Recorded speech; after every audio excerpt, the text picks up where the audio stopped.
Hello, Nancy Burt-Preece here. I'm an independent Stampin' Up! Demonstrator. Here's my email, my Stampin' Up! Website. This is the December host code if you order anything. Facebook business page, my YouTube channel. I actually have a named one now. I'm very excited about that. And Pinterest. So let me show you, as we're getting closer to Christmas, we're doing some easier reproducible projects. So this I saw from a team member of mine.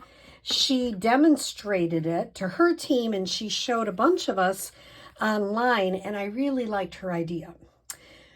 So how do I make this card? It's not hard. It's like a simple origami card, and it's really kind of fun and just different. You know, you could add rhinestones or whatever. I kept it simple. I haven't put anything on the inside, but I would put a Christmas greeting. But I kind of left them for now.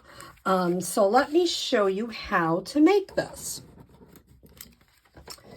So I'm getting all my supplies. So what you're going to need is, I just used a basic card base, which is 5.5 by 8.5 scored at 4 1/4. This is in real red. Now, sometimes your cardstock comes with a little bit of like discolorment or whatever. I don't worry about it because I'm going to cover it up. This is soft succulent 4 by 5 1/4, and I used one of our painted embossing folders in the back of the annual catalog. I have a 4 by 5 1/4 piece for the inside, and I put just a little strip of DSP. And then I have 4 different squares. So I have a 3-inch square, a 2.5-inch square, a 2-inch square, a 1.5-inch square, and this is 3/4 by 2. This is my stem. And of course, I used our Charming Sentiments dies to cut out a little star. So let me show you how we're going to make our tree. I'm going to unfold some of the ones I started folding. So here's my 3-inch. I could do this as, I could go this way, but I want the green part to be outside. So I go point to point. So I take my square, point to point. Then I just fold down that flap. Now we're going to use some dimensionals. I'm going to put a dimensional right under here, which just pops it up just a little bit. Then I'm going to adhere this part down.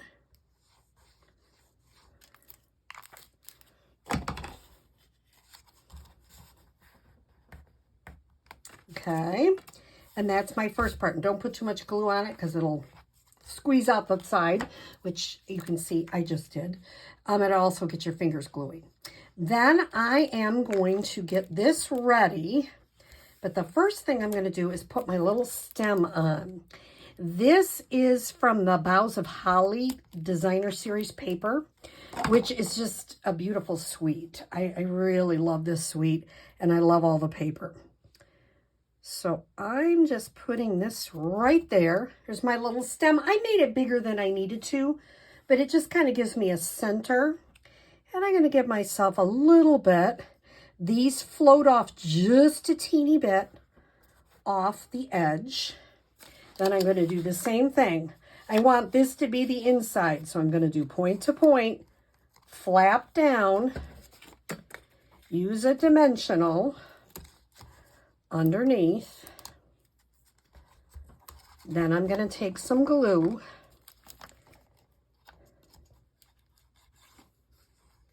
and just glue that down. Then I'm going to put glue on the back.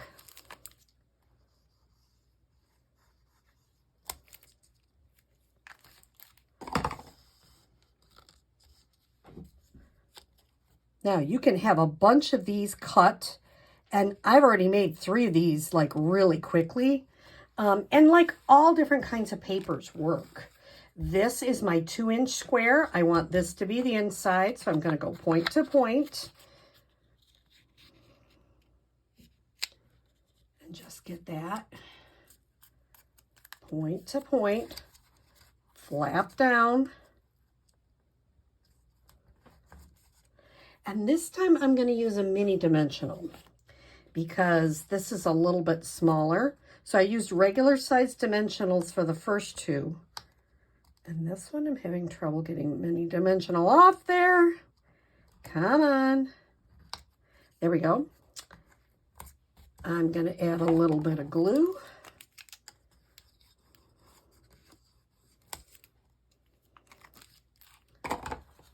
Adhere that down.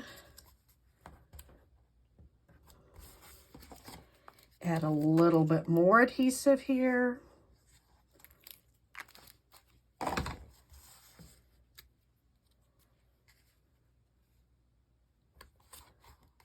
And I'm going to do my final little part of the tree.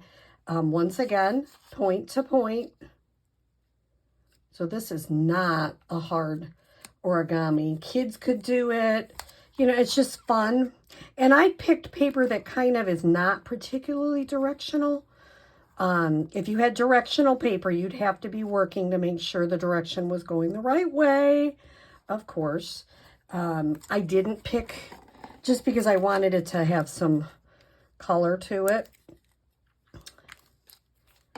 And then I'm going to just glue that down, hold it for a second. I didn't put my dimensional on there. No wonder that didn't feel right. Put my little mini dimensional.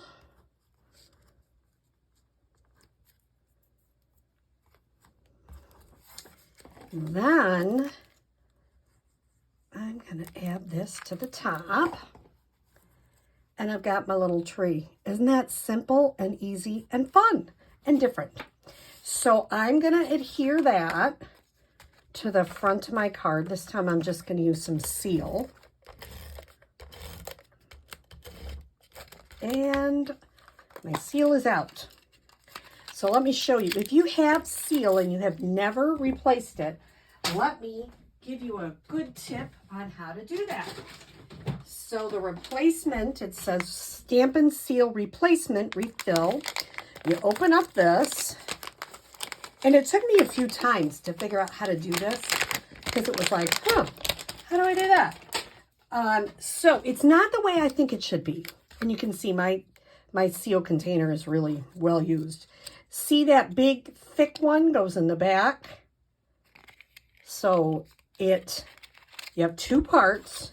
One with some things that are sticking out there. The big one goes in the back. And the little one goes in the front. And it just snaps together. And there I've got more seal. I like things that are handy like that. That's just easy. And to make it Christmassy, we're putting it on that real red. I'm just going to go ahead and adhere this, but I'll probably come back and put a Christmas greeting on this of some sort. So I can use this as a Christmas card. Somebody's like, do you have all yours done? Well, getting closer. Then I'm going to use this mini dimensional to pop up this cute little star. Now, I don't have a Christmas greeting on the outside, and I'm okay with that, but sometimes people are not. So if you wanted to, you can always make your dimensions just a little bit smaller. And I'm going to put just a little bit of a rhinestone on my star to pop it up. You can see my dimensional. I'm a little picky. So I don't know if you saw, but my dimensional is kind of showing. So I just kind of take it off, push it over with my finger. I don't like it showing like that. There, that's better. Doesn't show as much. So, simple designer series card. You can use any kind of designer series paper you want. And it's just a fun Christmas tree. And then you can put whatever saying you want on your inside. So, fun, easy, and great for Christmas cards. I hope you have a great day, and I look forward to seeing you again soon. Bye-bye.